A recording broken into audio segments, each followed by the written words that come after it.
Dalawa nagkita eh. Ako lang yung... Magkita pa kami sa Sunday ba?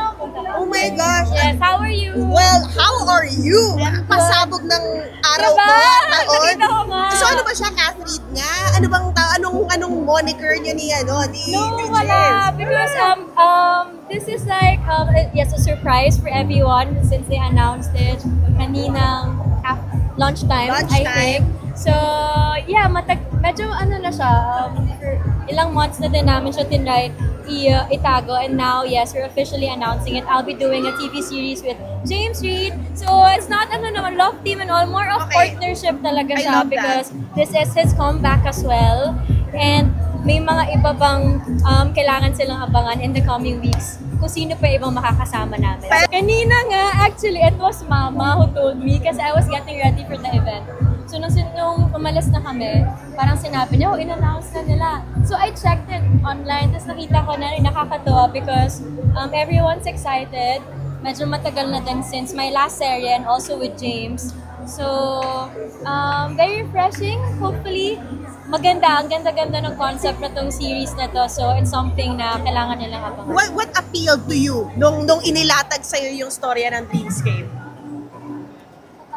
Ang dami ko kasi kinonsider, but maybe just like with my other projects, whether it's a TV series or a movie or pelikula man yan, kung ano yung what feels right. And out of all the stories that they have presented, parang this one yung parang something na gusto kong gawin. Kasi it's not just, about love story, it's about friendship, family, and it's about women. Or look test.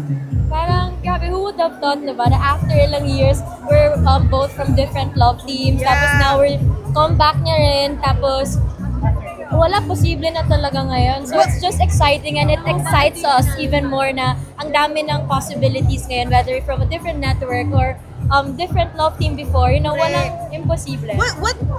How was a conversation like with James, meeting him for this, doing the look test? Tapos yun nga, you're talking about, dude, this is a crossover of all crossovers. I know! Lahat kami during that parang look test, feeling ko first day ko sa class. Kasi iba siyang group kasi Dreamscape, sa kanila ako nagsimula, but it's been like a decade, I think, since I did yung Mara Clara with them. So, ibang group siya. And then second, kay James, first time ko siyang makausap that long and then makilala. So, nagkakapaan pa kami, but definitely very excited din siya. And we'll start taping very, very soon, like next week. Hinandpick mo ba yung iba mo magiging castmates? No naman, with the cast naman, I'll leave it na to the team kung sinong gusto nila. But kailangan yung abangan yung iba pang makakasama namin. It's like, I heard. you know na. Yeah, I know.